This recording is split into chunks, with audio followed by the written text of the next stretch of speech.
मैं हूँ मीर हसन और आप देख रहे हैं मेरा यूट्यूब चैनल कॉलेज नोट्स। और आज मैं आपके साथ शेयर करूँगा political science honours major paper third semester के जो सेक पेपर होता है स्किल एलिमेंट कोर्स, उसका जो 2 मार्क्स का आपको आंसर क्वेश्चन विद आंसर मैं आपके साथ शेयर करूँगा। और इस पेपर में मैंने कुल 100 क्वेश्चन जो है मैंने दिया है विद आंसर है। तो ये 2 मार्क्स का क्वेश्चंस आता है, आपको 5 क्वेश्चंस लिखने को रहते हैं। तो चलिए हम लोग शुरू करते हैं। और उससे पहले बता दूं, इस पेपर के जो सजेशन में मैंने पोस्ट किया है, और पॉलिटिकल साइंस और किसी भी सब्जेक्ट से रिलेटेड अगर आपको सजेशन विद आंसर की ज़रूरत हो तो मैंने एक पीडीएफ बुक बनाया है, आप उसे बहुत रिजनेबल प्राइस में आप परचेज कर सकते हैं। तो चलिए शुरू करते हैं। 2 मार्क्स का जो पहला क्वेश्चन है वो इस पेपर का वही है, what is a delegated legislation, ये क्या होता है। तो मैंने लिखा है delegated legislation is a legal method, एक लीगल मेथड होता है वेयर द लेजिस्लेचर, जहाँ पार्लियामेंट जो होता है वो ग्रांट्स करता है ऑथोरिटीज़ को, जो एग्जीक्यूटिव होते हैं, टू एग्जीक्यूट जो बॉडी होते हैं और other body to make rules, वो खुद अपना रूल्स बना सकते हैं, रेगुलेशन बना सकते हैं, और orders with in the frame of work of enabling act. जो हमारा क्वेश्चन नंबर 2 है वो ये है, right one reason for the disqualification of membership Rajya Sabha. Rajya Sabha कोई मेंबर है तो अगर उसका मेंबरशिप जो है वो उसे डिसक्वालीफाई किया जा सकता है, उसके पीछे एक रीज़न आपको बताना है। तो आंसर है, member of Rajya Sabha can be disqualified if they hold और ही और she hold and office of profit. अगर कोई राज्यसभा का मेंबर है और कुछ ऐसे ऑर्गेनाइजेशन से जुड़ा हुआ है जहां उसको पेमेंट होता है, पैसे मिलते हैं, तो इस रीज़न की वजह से उसको उसके पोस्ट से हटाया जा सकता है। और इसका जो प्रोविज़न दिया गया है वो आर्टिकल 102(1)(a) में ऐसा बताया गया है कि अगर आप राज्यसभा के मेंबर हैं तो आप किसी भी ऐसे ऑर्गेनाइजेशन से नहीं जुड़ सकते हैं जहां आपको पेमेंट या सैलरी वगैरह दी जाती है। चलिए क्वेश्चन हमारा थर्ड है कि right what is article 331 on Indian constitution, यानी इंडियन कॉन्स्टिट्यूशन का जो आर्टिकल 331 है उसमें क्या बताया गया है। तो article 331 of Indian constitution empowers the president to nominate up to 2 members of Anglo-Indian community to the Lok Sabha if he believes they are not adequate represented। यानी प्रेसिडेंट को ये पावर दिया गया है कि वो 2 एंग्लो इंडियन मेंबर्स को वो नॉमिनेट कर सकते हैं अगर उनको लगता है कि पार्लियामेंट में उनका रिप्रेजेंटेशन नहीं है। चलिए अब हमारा थर्ड नंबर, उससे पहले मैं बता दूं कि आपको किसी भी पेपर की सजेशन की आंसर की ज़रूरत हो या प्रोजेक्ट से रिलेटेड कोई भी आंसर आपको चाहिए तो आप मुझे व्हाट्सअप करेंगे और मैं आपको प्रोवाइड करूंगा। चलिए नेक्स्ट हमारा जो क्वेश्चन है, क्वेश्चन नंबर 4 है, mention one privilege of members of Lok Sabha. Lok Sabha member को कुछ स्पेशल एडवांटेज दिया गया है, उसमें से किसी एक प्रिविलेज को आपको बताना है। तो one privilege of members of Lok Sabha is freedom of speech, उनको बोलने की आज़ादी है, पार्लियामेंट में वो बोलने की उनको आज़ादी दी गई है, as granted under the article 105(1) of Indian constitution which protect them from the legal action और एनीथिंग सेड और डन इन द हाउस। अगर हाउस में कुछ भी बोलते हैं पार्लियामेंट में तो उनको वो आज़ादी दी गई है, उस पर किसी तरह कोई जो है FIR या कुछ भी उनके खिलाफ एक्शन नहीं हो सकता है क्योंकि उन्होंने वो बात लोकसभा में कहा है। फिफ्थ नंबर क्वेश्चन है, what is a treasury bench. Treasury bench क्या होता है। क्वेश्चन ये है, ट्रेजरी बेंच जो होता है refer to the front row of the right side of the speaker in the Lok Sabha और the chair in the Rajya Sabha. Parliament में जो फ्रंट रो होता है, पहला वाला जो लाइन होता है जिसमें मेंबर्स वगैरह बैठते हैं, जस्ट स्पीकर, हाँ, या राज्यसभा में चेयरमैन के राइट साइड में, उस where the prime minister and other ministers of the ruling party seat, बने पार्लियामेंट में जो वो रो जहाँ पे प्राइम मिनिस्टर और मिनिस्टर्स वगैरह बैठते हैं रूलिंग पार्टी के, लोकसभा स्पीकर के राइट साइड में या राज्यसभा के चेयरमैन के, तो उसी को ट्रेजरी बेंच कहा जाता है। नेक्स्ट हमारा क्वेश्चन है what is the speciality of article 118 of Indian constitution. 118 article Indian constitution को क्या स्पेशल है? तो article 118 of Indian constitution empowers parliament, parliament को ये पावर देता है to make its own rules for regulating its procedures and conduct of business subject to provision of Indian of the constitution. चलिए question number हमारा 7 है, वो ये है what is MP LAD scheme. MP LAD scheme क्या होता है? तो मेंबर्स ऑफ पार्लियामेंट, इसका फुल फॉर्म होता है members of parliament local area development scheme है, इंट्रोड्यूस किया गया था 1993 में। Allows member of parliament to recommend developmental project और development project in their constituencies. Question number जो हमारा 8 है वो ये है what is private members bill. Private members bill क्या होता है? तो a private member bill is a legislative proposal introduced in the parliament by members who is not a minister. यानी आमतौर पे क्या होता है, पार्लियामेंट में वही लोग बिल या लॉ को जो है वो प्रेजेंट कर सकते हैं, ठीक है, मनी बिल वगैरह। लेकिन प्राइवेट बिल होता है, ये प्रपोजल होता है जो पार्लियामेंट में पेश किया जाता है, हालांकि वो मिनिस्टर नहीं है फिर भी इसको पेश कर सकता है या प्रपोज कर सकता है। क्वेश्चन नंबर 9 है whose decision is the final in consulting the legislative committee. जो कमेटी बनती है तो किसका डिसीजन जो एकदम फाइनल होता है?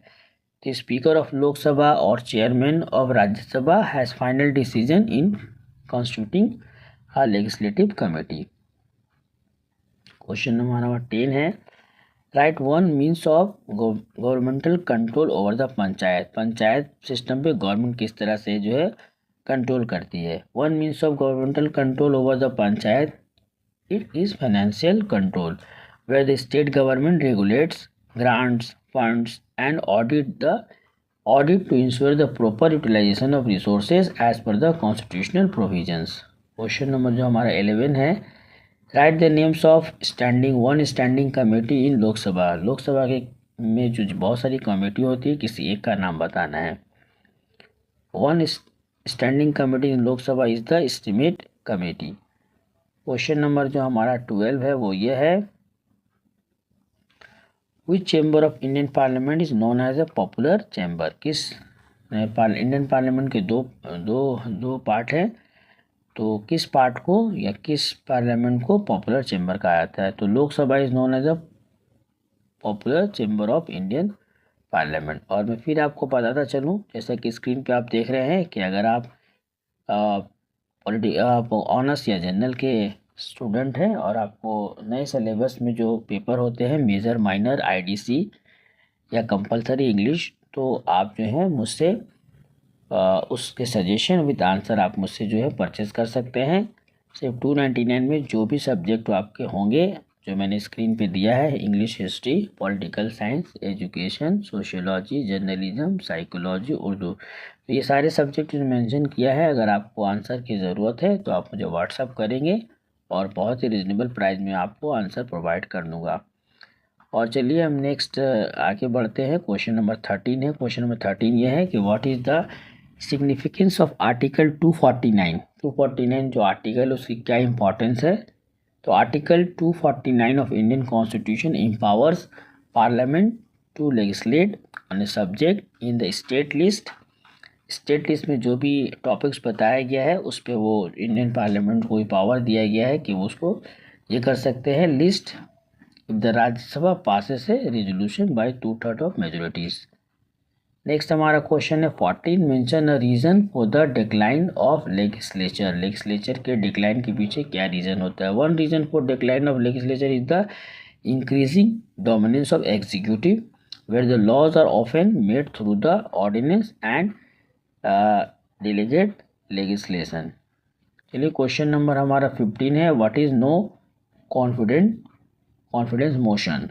A no confidence motion is the parliamentary motion moved in the Lok Sabha by the opposition, opposition के जरिए इसको जो है पार्लियामेंट में रिप्रेजेंट किया जाता है। Express lack of confidence in the council of the ministers, अगर मिनिस्टर्स वगैरह जो है सही से काम नहीं कर रहे हैं तो अपोजिशन जो है एक तरह का मोशन पार्लियामेंट में लाया जा सकता है।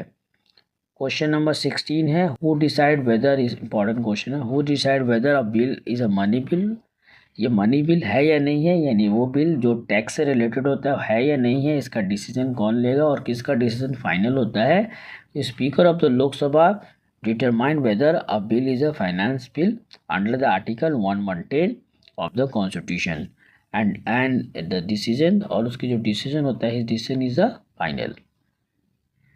क्वेश्चन नंबर 17 है, what is third reading of a bill, तो third reading of a bill is a Indian parliament में जो होता है, third reading of a bill in the Indian parliament is the final stage of its passage where the bill as amend is debated and voted open before being sent to the approval of the other house of the parliament, president और other house और president। Question number जो हमारा 18 है वो ये है कि what और who is generally appointed as a chairman of public account committee, का कौन जो होता है वो चेयरमैन होता है। The chairman of public account committee is generally appointed from the opposition party and it is nominated by the speaker of the लोक सभा। क्वेश्चन नंबर हमारा जो 19 है वो ये है, क्वेश्चन 19 हमारा ये है कि write one purpose for the formation of ad hoc committee, ad hoc committee बनाने के क्या पर्पज होते हैं, तो purpose of forming an ad hoc committee is to address a specific issue और task temporary such as investigating a matter or reviewing a particular bill after it is dissolved। Next हमारा question है, how many chambers are does West Bengal legislature have, West Bengal में हमारे कितने जो यहाँ पे जो असेंबली उसके कितने चेम्बर या पार्ट है, तो वेस्ट बंगाल लेजिस्लेचर से यूनिकैमरल, एक ही यहाँ पे यूनिकैमरल है, बहुत से स्टेट में बाईकैमरल भी होता है। It has only the legislative assembly. Question हमारा जो है 21 है, who preside over the joint sitting of Indian parliament, तो स्पीकर ऑफ द लोकसभा जो है वही जॉइंट सिटिंग को प्रिसाइड करता है। ठीक है,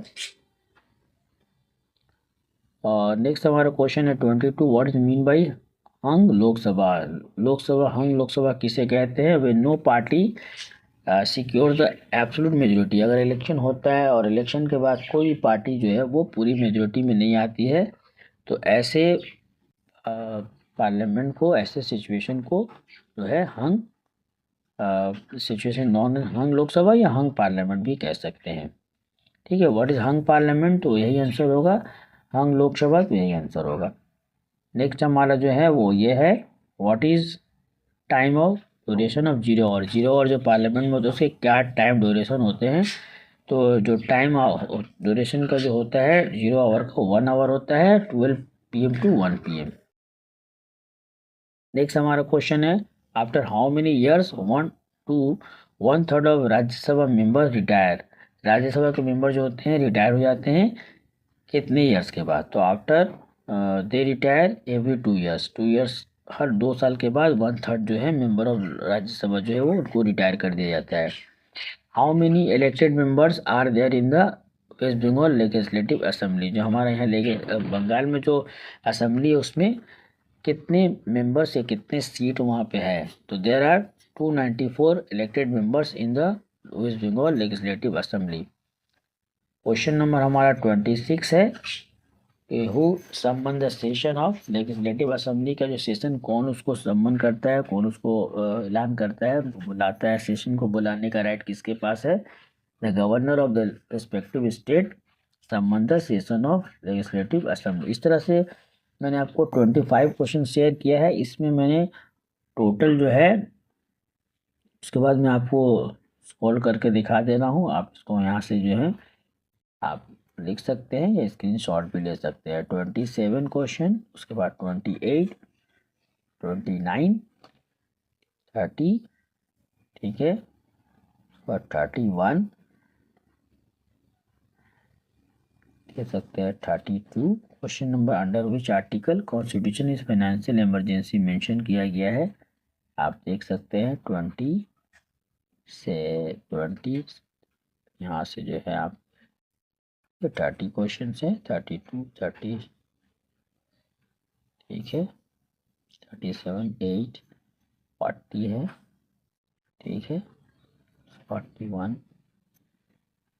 42 43, और ये मैंने जो है फिर मैं आपको एक बार रिमाइंड करा दूँ कि अगर जो भी सब्जेक्ट अगर आप CU के स्टूडेंट है, ऑनर्स या जनरल के कैंडिडेट है, स्टूडेंट है, तो आप मुझसे आंसर जो है परचेस कर सकते हैं, PDF बुक परचेस कर सकते हैं। तो इस तरह से देखिए मैंने आपको यहाँ 50 क्वेश्चन मैंने आपको शेयर कर दिया है, ठीक है। अगर आपको और इस सब्जेक्ट जो मैं आपको बता रहा हूँ, अगर और आपको क्वेश्चन की ज़रूरत है तो आप कमेंट में लिखेंगे क्वेश्चन, और मैं इसके और भी जो है क्वेश्चन आपके साथ शेयर करूँगा। अभी मैं 50 क्वेश्चन शेयर कर रहा हूँ। अगर आपको लगता है कि सर इस सब्जेक्ट से और क्वेश्चन आप शेयर कीजिए, ऑब्जेक्टिव क्वेश्चन, तो आप कमेंट में लिखिए क्वेश्चन, और मैं जो है आपको नेक्स्ट वीडियो में और भी 50 क्वेश्चन मैं आपको शेयर कर दूंगा। तब तक के लिए आप मेरे इस YouTube चैनल को सब्सक्राइब करें, लाइक करें, शेयर करें। मिलते हैं अपने नेक्स्ट वीडियो में।